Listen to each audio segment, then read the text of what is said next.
Hi, and welcome to Mending Your Heart Weekly Call. I'm Christine Braun, and I own a coaching company that specializes on empowering women to create the extraordinary love life they desire, getting past fears, disappointment, rejection, and heartache. Currently, I do have a few spots available for one-on-one coaching, so get in touch with me if that is something you are considering to help you navigate through your current challenges in your love life. All of these weekly calls are recorded, and you will find them posted on my website, www.yourtruepower.net, under weekly calls. So let's get right into it. Today's topic for our Mending Your Heart call is opening back up to love. So if you've been on my website, yourtruepower.net, you may have seen that I created a free guide on how to open back up to love after your heart has been broken. I created this guide because I want to give every woman who lands on my page and is searching for a way to create more love in her life a starting point. So today I will actually talk you through this guide. We will be talking about the two big reasons why it seems difficult to attract and create the fulfilling relationship you desire. And then I will share the 3 powerful steps to eradicate those reasons. Once again, this session is going to be very interactive. That means you will need a pen and paper, and you will probably need to listen to the recording a few times. If you're listening to the recording right now, be sure you are sitting down with your journal open and you're able to stop and start this audio so that you can take time in between to write. Also, I strongly recommend that you actually download the PDF version of this guide. It is absolutely free, and I think it's beautiful to look at. I really took some time to put this together.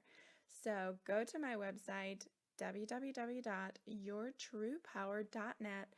Scroll to the bottom of the home page and you will see a box where you can enter your name and email, and I will send this free guide right over to you. Super simple, and it will get you started on how to create, allow, attract the love you truly desire. I always like to have some kind of visual in front of me. For me, audio is not the easiest to learn with. So for me, it's great. I'm going to be asking a lot of questions. There's going to be a guided meditation. So all of this is kind of great to have kind of in black and white in front of you in order to read along with it and to be able to look at those questions as you're writing. So let's get started. Let's talk about the 2 big reasons why it seems difficult to attract and create the fulfilling relationship you desire.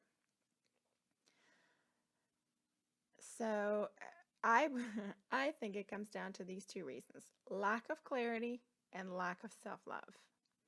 You might be lacking clarity in actually 3 different areas.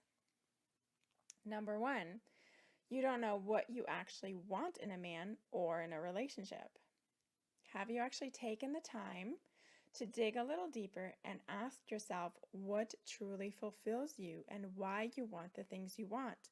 Why certain things he does are meaningful? How do you actually feel loved? So number 1 of those 3 different areas that you might be lacking clarity in is you don't know what you actually want. Number 2, you might be aware of what you want, but you don't know how to communicate it to your partner. Or you think that if your man loved you, he would just miraculously know, or at least care to find out. Or you might know what you want, but you don't believe that you can actually have it, that you're worthy of it, or that a man like that exists. Number 3, you know what you want, but you keep choosing the wrong guy to get it from. Not every man can give you what you specifically and uniquely desire. There are different types of men, so don't ask the wrong man to fulfill your desires. So let's back up just for a second. We've already identified the 2 reasons that you might not be creating the love life that you desire, and that is lack of clarity and lack of self-love. Then we went through 3 different ways that you might be lacking clarity. Number 1, you might know what you don't know what you actually want in a man or in a relationship. Number 2, you know what you want, but you don't know how to communicate it, or you don't believe that you can actually have it. And number 3, you know what you want, but you keep choosing the wrong guy to get it from.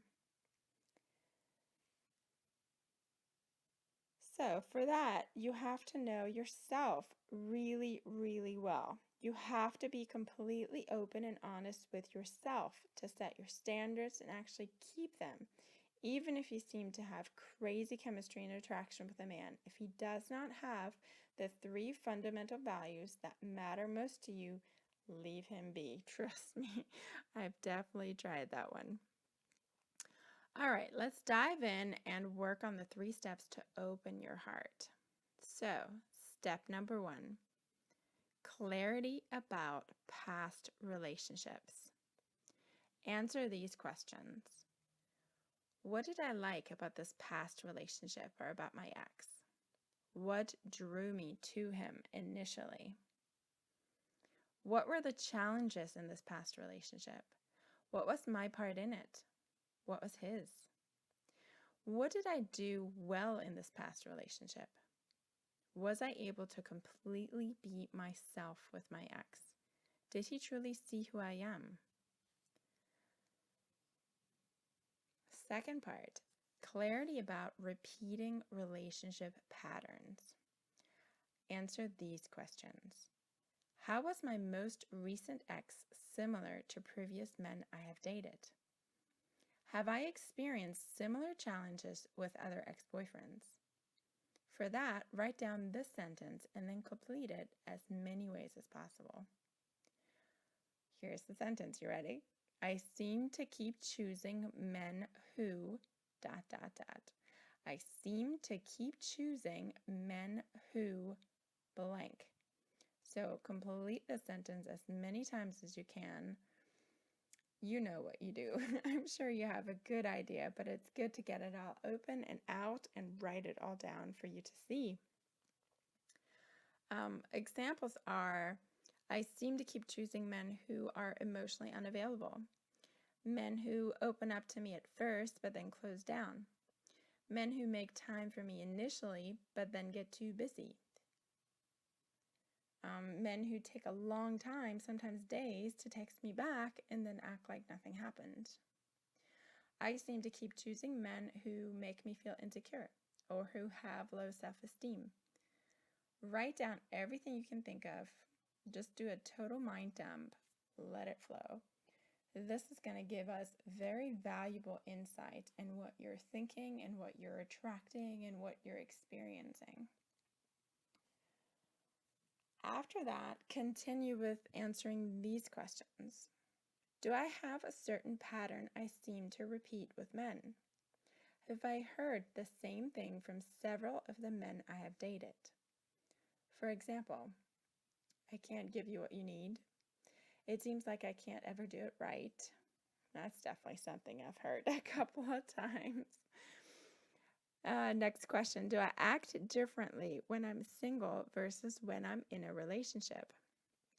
For example, how much time I spend with my friends? How important are my own hobbies? Do I still take time for the things I love, or am I always focused on him and what he wants to do or where he wants to eat or go or do? Moving right along with clarity. Clarity about what I desire in a relationship. All right, this is a big one. This is really going to cue up your love vibes to get exactly what you're desiring. Take a sheet of paper and draw a line down the middle to form 2 columns. In the left column, write all the things that you don't like about men, what you disliked about any of your past relationships. Now, this could take several sheets of paper, depending on how big you write, how much space you put in between, how much comes to mind. So keep drawing a line down the middle and only write these negative aspects that you don't want in the left column. Once you're totally done, go back to the first thing you wrote, take your pen over to the right column, and now write the opposite of that statement. Write what you actually do want, the things that are desirable to you in a man and in a wonderfully fulfilling relationship. Keep looking into the left column, pick the next point down the list, and then write the exact opposite of that sentence into the right column. When you have worked through all the points you had written on the left and have effectively identified and written their desirable counterparts on the right, draw a big X through everything in the left column. Fold the paper over and never look at it again. What you want to read through and keep active in your mind and in your vibration are the desirable traits on the right-hand side. Add anything else that you haven't written down yet that's important to you. Then identify your top 3 absolutely must-have traits in a man and highlight them. These are your standards. Don't break them. And you know what I mean by that. We're really talking about the things that are most important to you, the things that you really can't look beyond. Like, for example, do you want someone who has the same religious belief as you, or somebody who is similarly in their spiritual belief as you? Sometimes for people it's very important about if someone's all about having animals, cats and dogs and horses, and they can't really be with someone who is highly allergic to particular animals, no matter how well they match in other areas, no matter how much they might love each other, that is not going to work long term because it always feels like it will pull you away from who you actually are and what is truly important to your life. And then you feel like you always have to compromise or you always have to choose one over the other. So right from the beginning, decide what are the 3 things that are most important to you that you really want to be able to share with your partner. The same kind of outlook on life is very important. For example, for me, I don't think I could date somebody who is an eternal pessimist. I am so optimistic that it would just really pull me down if somebody always saw the most negative in life and in people. So decide what those top 3 are for you and be aware of them, and don't overrule them when you meet someone and you have chemistry. All right, I wanted to give you a couple of examples of what we just did, of this tool that we just created with the columns. So for example, in the left-hand column, the undesirable traits of a man, you could have written, I hate it when a man is stoic or shows no emotion.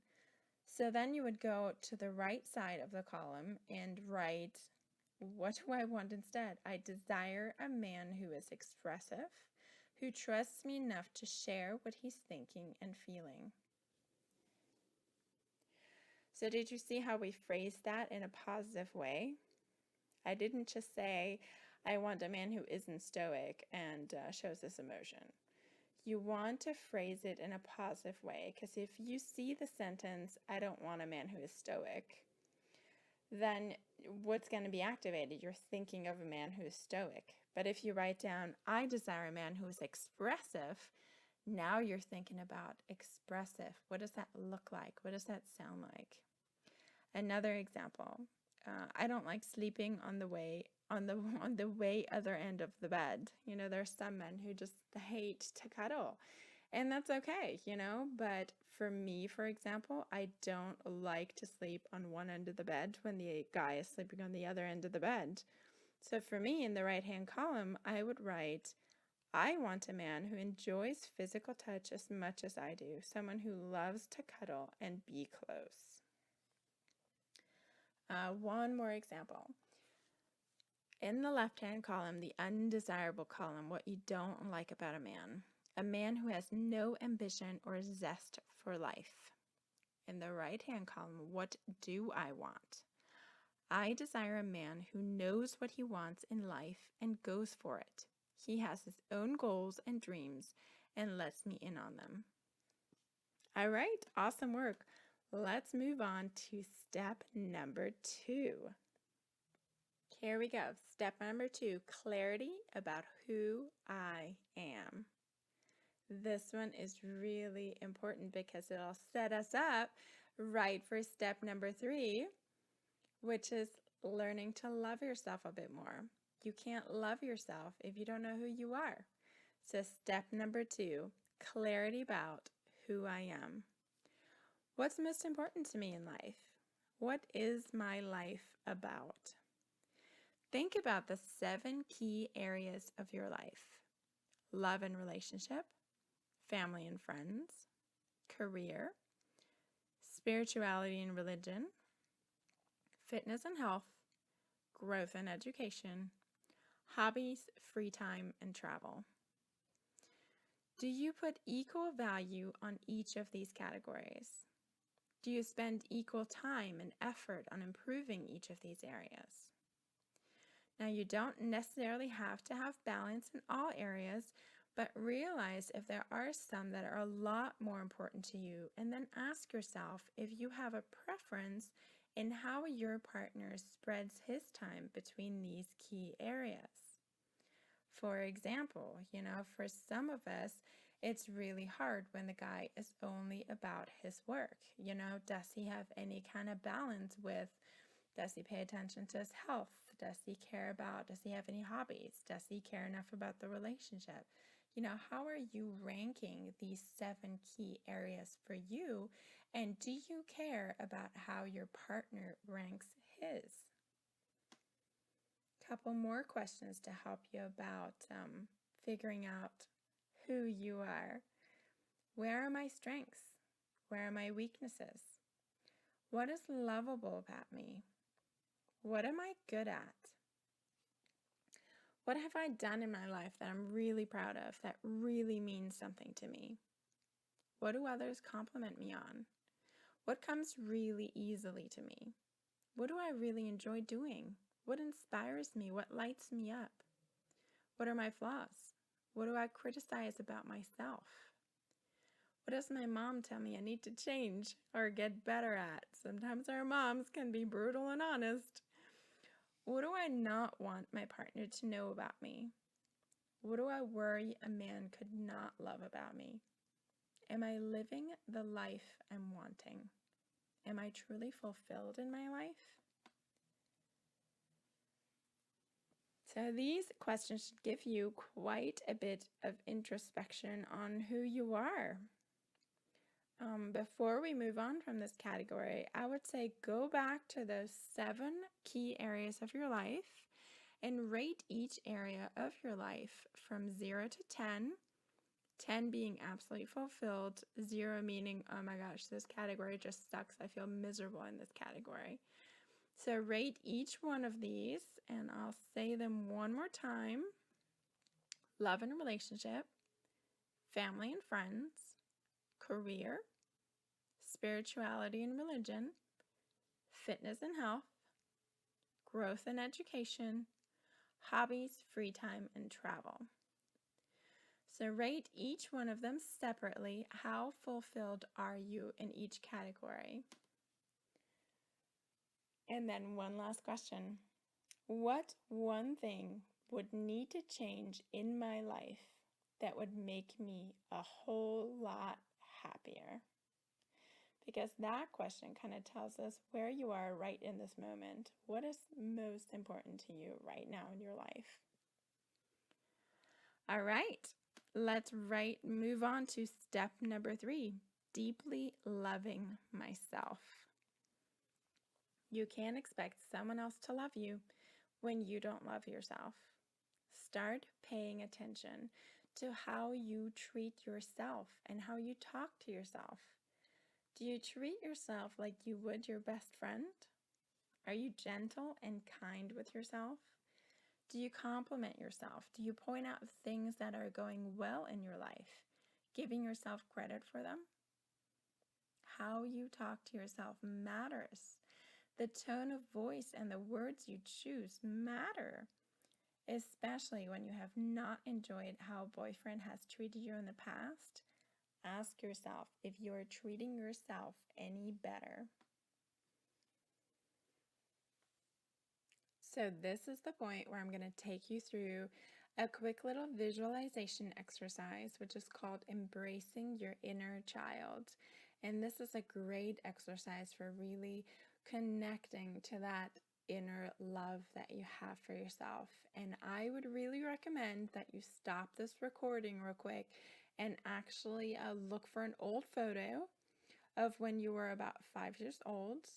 And like I said, don't just pretend that you have it. Actually pause this recording, get up and get out your old photos, because it's going to be so powerful if you actually can go through this the first time around when you hear it. So choose a photo where you are looking directly at the camera and you are happily smiling. Look yourself in the eyes. Feel your innocence at that age, your playfulness, your willingness to explore and express, your sense of freedom and joy. All right, so now we'll start with the actual meditation. So go ahead and close your eyes if you have that image already burnt into your head. If not, continue just looking at that photo in just a soft gaze. So now ask yourself, would I yell at this little girl? Would I be mad at her, frustrated, or criticize her in a mean way? Would I talk to her in the disappointed and demeaning way I've been using with myself? Would I criticize her beautiful face and body? Would I tell her she's a failure, she has messed up her life, and she will never amount to anything? No, you wouldn't. Just look at those beautiful eyes and that innocent smile. Deep inside, you are still that girl, and just like that little girl was worthy of your unconditional love, you right now are worthy of this love, of understanding, of support, and of being there for yourself. Give yourself that gift. Imagine that your adult self is hugging your 5-year-old self. Tell her anything that you want to hear right now. Tell her how beautiful she is, how incredibly loved she is, that she will make mistakes in her life, but that it will all be okay, and the strength and wisdom she will gain will be worth it. Tell her that no matter how anyone treats her, or any negative things anyone outside of her will say to her, tell her they do not mean anything, because anyone saying mean things isn't in a place of love and has no way of seeing her true inner beauty and vastness. Finish this meditation with, I love you, and then just insert your name. I love you, Christine. I love you. Open your eyes and remember that you can always come back to this meditation to feel loved and supported. Anytime you catch yourself at negatively criticizing yourself, think of yourself as that little girl and then ask, what do I really want to tell her? Can I embrace my true nature? What would I need to change about myself to love myself more? Moving right along, think about who you admire. What type of woman have you always wanted to be? Why? Only because you think she's loved and adored by many and she can have any man she wants, or because you actually deeply enjoy her qualities and the way she leads her life? I believe there's not much in terms of skills, traits, and even personality that you cannot acquire. Seriously. So often when we find a quality really attractive about someone, when you ask a few questions, you often found out that the person used to be quite the opposite. For example, she used to have very low self-esteem, or she used to lead a very boring life, or she used to not be fit or active at all, or she used to not have many friends. You've all known people that have changed those things in their life. So think about which qualities you would like to add to your character that are in alignment with the core of who you are and what's most important to you. Then ask yourself how you could acquire those qualities, what you can read or watch, who you can ask, who has these qualities that you can mimic, how can you practice. On the same token, you can change negative patterns, things you don't like about yourself. For example, perpetually running late. If that's something you really want to change about yourself, if it's important to you, and if it's not just a characteristic that defines who you are or is something you like about yourself but others don't, you can actually choose to change it. You get to redesign who you are at any time in your life. Just make sure you're doing it out of self-love, not self-hatred. All right. So this free guide that I created for you on the PDF now mentions a bonus, which is called Creating Bliss Every Day. I have set the standard for my life to have joyful moments every single day, because a whole day filled with nothing but have-tos and ought-tos is really draining in the long run. So I created this little bonus exercise called Creating Bliss Every Day. And I do want to keep that as just a little gift and extra bonus when you log in and actually download this PDF. So I won't be mentioning here on the audio, but I do want to give you a little wrap up and motivation. So it can be easy to get sidetracked doing these exercises because we went through a lot today. There were a lot of questions. Or just to, read through them and sort of do them in your head.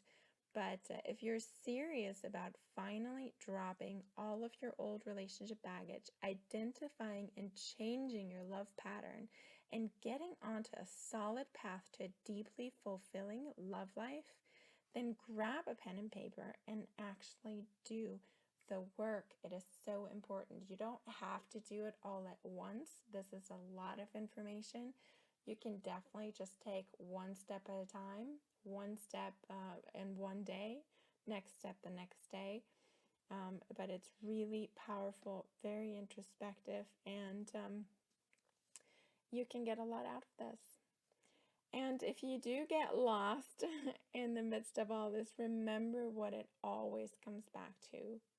You want a happy and fulfilling life. There are many elements in your life that will give you that happiness, joy, and bliss. An extraordinary relationship is one of those. In order to attract a true relationship match, you need clarity and self-love. The better you know yourself, the more clarity you have about who you are at your core and what makes your heart sing in life and a relationship, the better you are equipped to attract and create the extraordinary relationship that you have been reaching for. All right, that concludes this wonderful guide. So today we talked about the 3 steps to open back up to love after your heart got broken.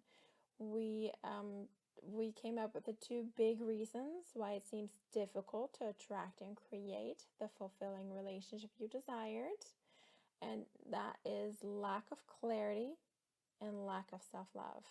And then I took you through those 3 exercises in order to gain clarity. So we've gained clarity about past relationships, we've gained clarity about repeating relationship patterns, and we have gained clarity about what you desire in a relationship. Very, very important step. Then we talked about step number 2, clarity about who you are. Yes, big one. I hope you're just as curious about who you are as I was when I first started on this. Gosh, probably 10 years ago. I was like, who in the world am I? I had changed myself so much for various men that I had been with because I was just so desperate for love. And I thought, well, I like what you like. I like the kind of music you like. I like the kind of food you like. And it wasn't even necessarily that I didn't like who I was. I just didn't even take the time to find out. So I'm hoping you're just as curious as I was when I finally got out of this one relationship to another to say, who am I? What do I want? What makes me tick? What am I here for on this earth? What is my mission? What am I passionate about? And then, of course, step number 3, we talked about deeply loving yourself. Now, this is a big topic, and I'm going to be having a lot more discussions and workshops and audios on this because it really is a big one. And I love Louise Hay's work on this, so definitely be part of it. And I'm currently reading a book by Robert Holden, Lovability, which also talks about self-love and love in general. And so we'll definitely be discussing a lot more on that topic. But for now, I wanted to say thank you so much for being on this call today or for listening to the recording. And I will catch you next Thursday on Mending Your Heart call. Thank you. Bye.